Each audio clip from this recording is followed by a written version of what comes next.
Well, folks, it's June 6th, and the Iowa baseball team still has life. The Hawkeyes defeating North Carolina for the second time in as many days. Well, second time, I should say, in 3 days with a 6-5 win. And certainly it wouldn't be Iowa baseball in June without a little bit of drama.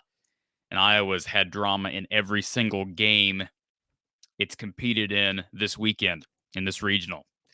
They find a way in 13 hard-fought innings to close the door on a pesky North Carolina squad in spite of yet another struggle through the 8th and 9th innings. The Hawkeyes leading this one, what was it, 5 to, I have to go back to the box score. I want to say it was 5-4, right?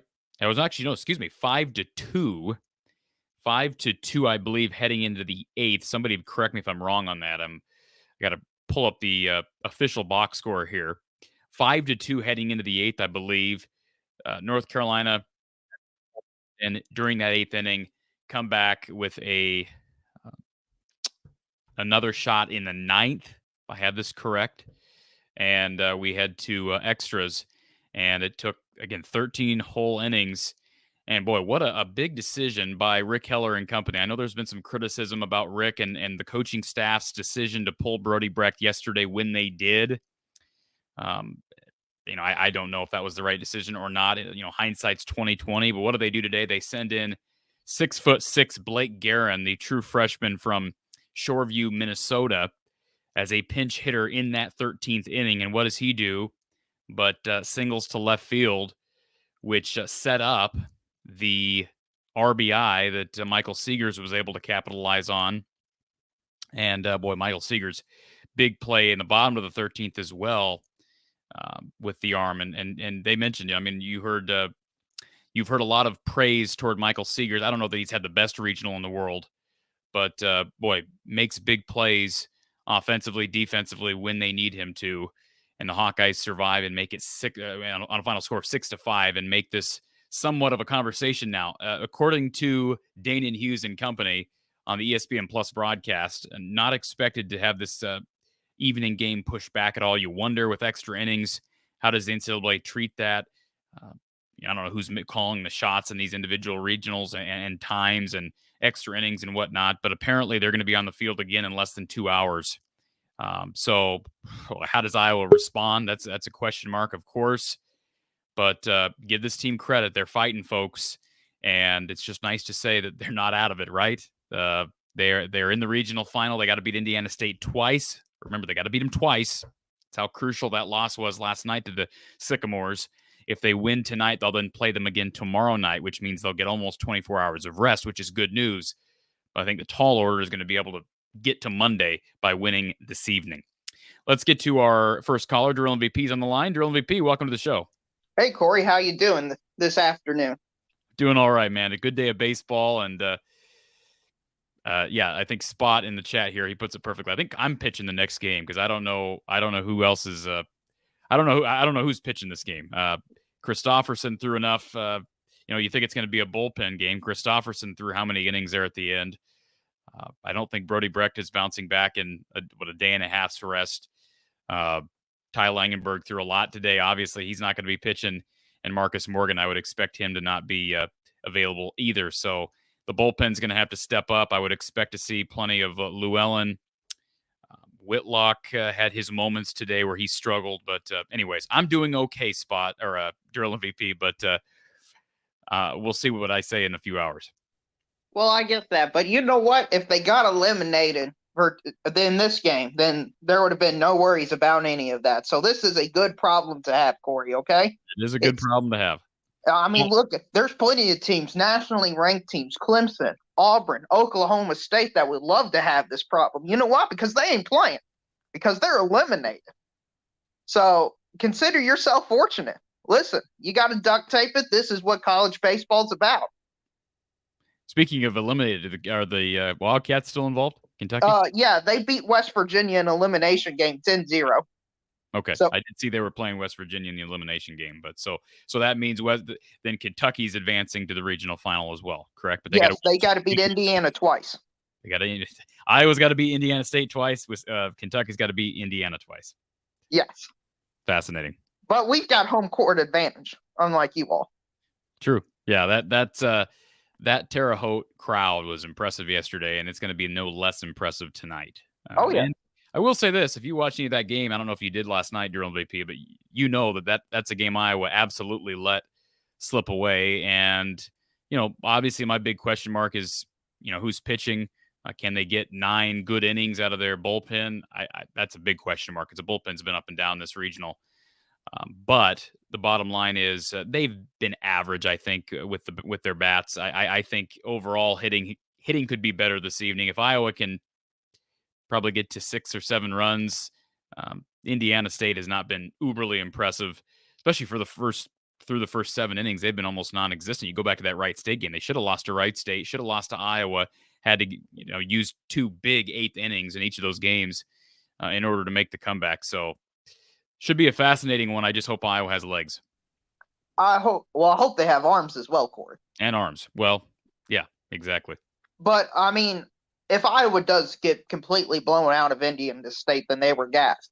But I think if we look back and Iowa were to lose to Indiana State, it's going to be that 8th, 9th inning pitching that's really done them in. I mean, they could have closed this game in the bottom of the 9th, but they gave up that solo home run. And, eventually you got to pay your debts back in college baseball. And I'm afraid with the way Iowa, I don't want to say it's been playing carelessly, but been giving up runs in the 8th and 9th inning it's just not a good way to play baseball. Like they did it to North Carolina the first game. They did it to Indiana State yesterday. They did it today against North Carolina. I mean, these things are going to add up. Absolutely. Yeah. I mean, let's be honest. What is that? I mean, without even watching the games, if you're hearing a common theme that Iowa's having issues in postseason play in the 7th, 8th, and 9th innings, specifically defensive issues, what does that tell you? It tells me that you've got 3 really good starters, check, and a bullpen that is not quite as good as maybe we thought. Right. I mean, you need a closer. Right now, it's a different guy every night, and they've kind of found a way to piece this thing together, with the exception being yesterday. But, it's been Luke Llewellyn some nights. I mean, today I thought Christopherson pitched pretty well once he got in a groove there. Obviously, was really solid through the extras. But, I think that's the one big question mark is, I guess maybe going by committee in this next game might serve him well because Rick Heller and company can kind of feel out the pitching staff or fill out the pitching lineup and just see who's feeling it because it's been someone different every day. But consistency's been a problem in this regional. They should be on the other end of this. It should be Indiana State that has to win 3 straight. But exactly. But listen, they've been playing with their food a little bit, Corey. And when you play with their food, sometimes unexpected things happen. That's right. I mean, I was getting to the point I think they might use a starter as a closer for just the 9th inning. I mean, that's where they might have to go with it. Again, not being I've said this every show I do it, not being a baseball guy, I don't know how logical or feasible that is that they send in a Marcus Morgan as a closer. I don't know. I mean, does that happen? Does that happen? I know Clayton Kershaw a few years ago did it in postseason baseball. So if one of the best of all time can do it. Well, what is Kentucky? Where's Kentucky at? I mean, who are they sending out tonight? I mean, this is we got tons of depth, but we're doing it basically by committee. That's the way Kentucky's done it all year. We're a depth team. We don't have that 1-star player. We don't have a Paul Skees or Paul Sykes of LSU, okay? But we've just got a bunch of B+ to B pitchers. Yeah, the point is these are the types of times postseason play where you have to play 4 or 5 games in a weekend that you'd rather that extensive depth perhaps than just your star aces because Iowa's got – I mean, I'd say Marcus Morgan, Brody Brecht, and Ty Langenberg all pitched very well over these last 3 games, but they're narrowly 2-1. I mean, they're almost 3-0, but they're also almost 1-2 or 0-3. So it's just hard when you have a bullpen that's just been up and down. The numbers state that the bullpen is one of the better in the Big Ten, but not to be I mean, we're going up against, you're obviously facing large competition in this tournament, and the inconsistency is going to bite you. Oh yeah, you're exactly right. If you want another silver lining, Corey, before I go, Okay. TCU is beating the absolute soul out of Arkansas right now. So, And I haven't been following that. That's obviously a regional I should be following, but I'm assuming. Let's see. So TCU is Arkansas in an elimination game? no, they got rained out. Okay. So All right. they're playing the 1-0 game. TCU last I saw was up 14-1 in the third inning. So Arkansas could be in a position like Iowa here in a few hours.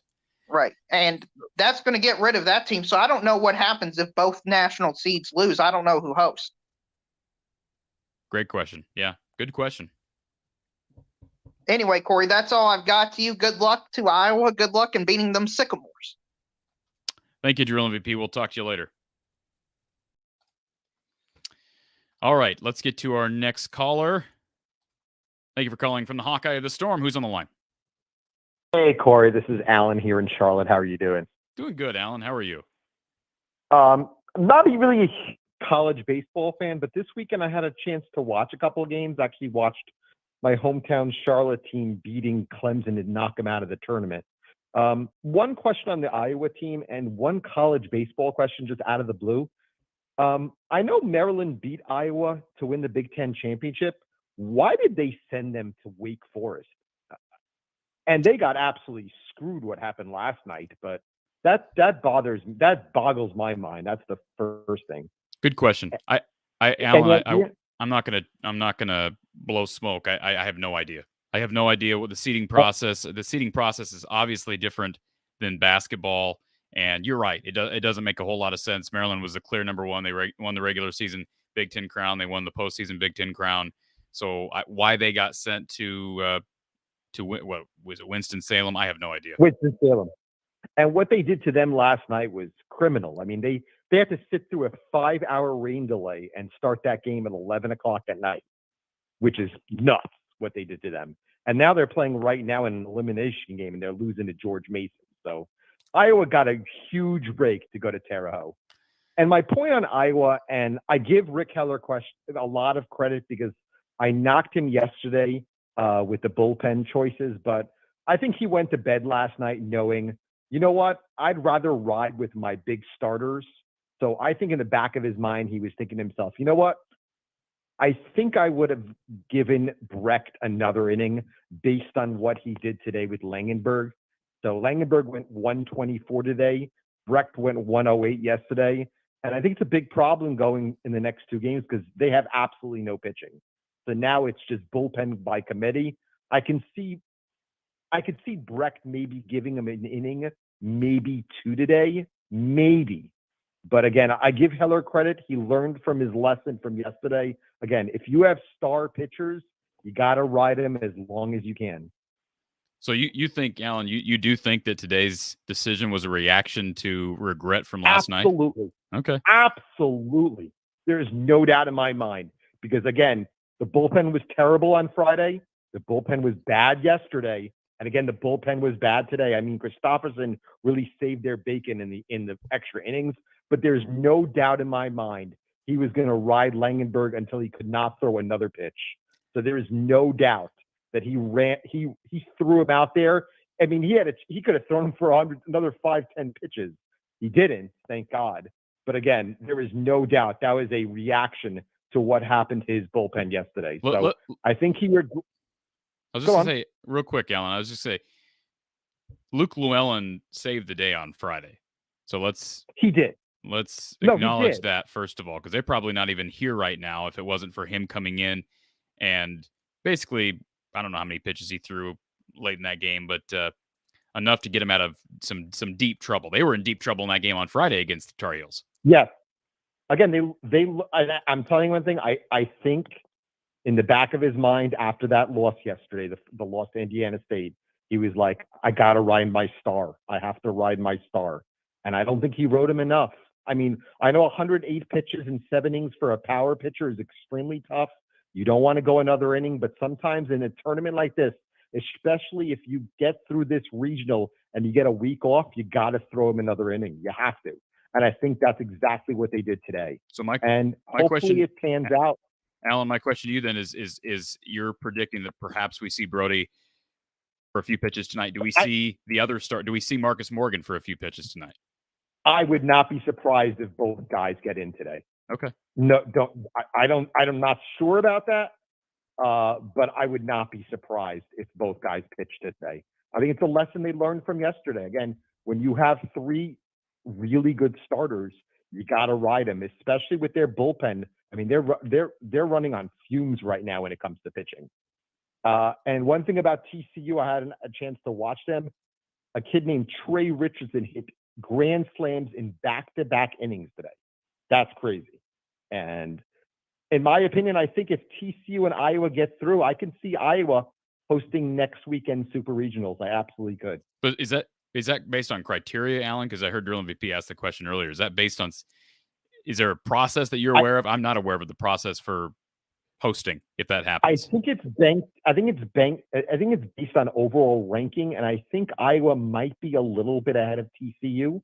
Okay. I'm not sure about that. I know they're both 2 seeds in their regionals. They're both 2 seeds. Right? They are. And it could go either way. I think Iowa might get the nod. I'm not sure about that.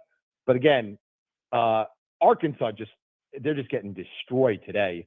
And having to win 3 games, especially one this evening, maybe that series will have to go another 2 days. I think that might have to be extended to Tuesday, especially with the rain out yesterday. But it's a gritty win today for Iowa. Again, their bullpen for a 3rd straight game gave us Hawkeye fans a lot of heart attacks. But again, they just have to run pitcher to pitcher. I would not be surprised if they throw 6 or 7 pitchers today. But I would not be surprised if both Morgan and Brecht get an inning or an inning and a half today. Absolutely not. And one more thing before I let you go, Alan. I'm not saying you're implying this, but I think we need to make something abundantly clear with this conversation about pitching. I don't think it's fair to expect any starter in any one of your 3 starters to have to log more than 7 innings in a game like this. They shouldn't have to. I understand that. And so I get what you're saying. So that's why I felt so bad for Brody Brecht yesterday, and had Iowa lost today, I would have felt really bad for Ty Langenberg, because I think each of those starters has pitched really well this weekend. But there's no doubt in my mind that he extended Langenberg today based on what happened yesterday. Yeah. There's no doubt. And good on him for doing it. I know Langenberg didn't. I mean, once you hit that 110 plateau somewhere in there, that seems to be the cutoff for these guys, and so be it. But I think buying a little bit extra time for your bullpen, and even if you can get 5 to 10 more pitches out of your star, that's better than what they're getting out of the bullpen as a whole. Absolutely. And I would not be surprised, as I said, I would not be surprised if Brecht gives them an inning or 2 today. Okay. Yeah, I would not be. And again, I think Brecht and Heller, you could tell when Brecht was taken out yesterday, he was really not that happy that he was taken out after 7 innings. I know it was 108 pitches, but again, he's a type of pitcher that wants the ball always. He's a bulldog. And in his mind, he thought he could have given them another inning, and he was not given the opportunity. Luckily, they have another chance against Indiana State in a couple of hours. Yep. Thanks a lot, Corey. I appreciate it. Thanks, Alan. Appreciate the call, sir. And one more thing, folks. I'm not trying to rip anybody specifically. Sam Peterson's got to stop falling down. I mean, it didn't cost him today, but he's done that twice now in postseason play. And, you trip as I don't know. Again, I'm not a tactician as it relates to base running, but that's got to be cleaned up. Whatever's happening, I don't know if it's a footwear issue or what it is, but he fell down rounding second in the Big Ten tournament, a big moment, cost him a run, cost him an opportunity to sack fly, could have cost him did cost him a run at first. They ended up getting him in, I believe, on the subsequent at bat, but they've got to figure out a way to fix that. Whatever's going on with Sam Peterson. I like Sam Peterson. He's a Story County guy like myself, and I've got friends of his, and he's a good kid, but those are costly mistakes. Thankfully, it did not come back to bite them today. And how about Ty Langenberg? Let's not remember this. Not only did he throw a bunch of pitches tonight or this morning, he also got hit by a nasty nasty ball. What was it? I don't even know what inning it was. And that I can't imagine coming back and pitching as well as he did after that type of a hit. And credit to him. And Iowa's got a really solid trio of starting pitchers. I think we know that by now. The reason I had more confidence about Iowa winning this regional and getting out and hopefully going down to Fayetteville now, maybe somewhere else, is because I thought, hey, this bullpen is solid. You look at the ERAs throughout the lineup, solid through up and down. And unfortunately, no pun intended, they have been up and down in a poor way. So I think we're going to see Luke Llewellyn this evening. I don't know what at this point. I don't know. Maybe they get a little out of everybody. I have no idea how they approach this. What do we see from Whitlock? Will we see Christopherson back? I can't imagine you see can't imagine you see a wink of Langenberg. That would be very odd. But maybe you see Morgan and Brecht in moments. I guess that's possible. I guess. But credit to Rick Heller for this. The Blake Guerin move, a guy who hasn't even played much this year, comes in, kind of an odd shot to left field. And Dana Hughes described it well as a hard shot to judge if you're an outfielder. And as far as depth is concerned, perhaps he got lost in the ball got lost in the sun a bit. But Guerin comes in, makes a big play.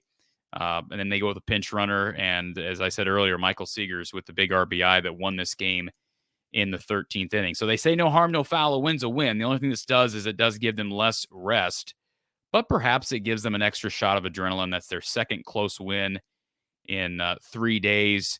And their one loss in a close game was to Indiana State last night. So lots of fascinating storylines, folks. And I appreciate all 62 of you who are on here. As I've said time and time again, I'm not claiming to be an expert on baseball, but I've become an Iowa baseball fan over the past several years and wanted to give everybody a platform and an outlet to be able to converse and talk about this. And hopefully we'll be talking about an Iowa win this evening. Wouldn't that be great if we can preview an Iowa-Indiana State Monday evening game? And if Iowa somehow wins tonight, barring some crazy injury, I think Iowa's got a great chance of winning Monday because momentum would clearly be in Iowa's favor. I don't know who they'd send to the mound tomorrow, but it will be a fascinating 24 to 36 hours. A couple things before we say goodbye for now. Lemansky, thank you for the super chat, Lemansky. Appreciate that. He says, Corey, thanks for following the Hawks. I've got to thank me. I love doing it. Casey says, Corey, will we have postgame later? That's the plan, Casey. That is the plan. And MFin, will tonight's game be behind a paywall? Well, postgame coverage won't, MFin. It'll be right here, live after the game. Yes, it will be on ESPN Plus. If you don't have ESPN Plus, you can get a free trial at a relatively cheap price. So consider doing that. Big game this evening, and it might be the last game of the season. They may get one more. They may get more than one more. If they win these next two, they're on to the Super Regional, so that will be fun. Gary, thank you for the support as well. Matt Horvath. I'm assuming that this is not. Let's see. What was the kid's name for UNC? His last name was Horvath. That's not a real common name. I'm wondering if there's a connection there. What was his first name? Do this. We're live on the air, right? Mac. Man, eerily close here. Matt, appreciate the comment. Yeah, I could see Iowa winning tomorrow if they win tonight. Sure, absolutely. Tonight's going to be the beast. And belligerents, thank you for being here as well. Yes, Mac Horvath. Thank you, Hayden. Appreciate that. All right, folks. Again, final score this afternoon. The Hawkeyes survive and advance to the Terre Haute Regional Final, but they got to win 2 straight against Indiana State team, who's won 2 straight in this regional and who's hosting and will have a heavy Sycamore favorite crowd this evening. Again, the Hawkeyes defeating. Why don't I have the? Be nice if I actually had the team they beat on the the banner here. Iowa defeating the North Carolina Tar Heels 6-5, second win against North Carolina in the last couple of days. The Hawkeyes will face Indiana State, the Sycamores. Revenge game tonight at 5 p.m. Central Time, so about an hour and a half on ESPN Plus. Plan is to be here for post-game coverage later. Be sure to like and subscribe, folks. If you've not done so already, hit the bell, here from the Hawkeye of the Storm. And please consider supporting the show by signing up for a free trial of Aura and protect your personal information. Click the link in the description below. You also saw it. I threw it up in the live chat here a few minutes ago, folks. Go Hawks this evening against the Sycamores, and we'll talk to you tonight.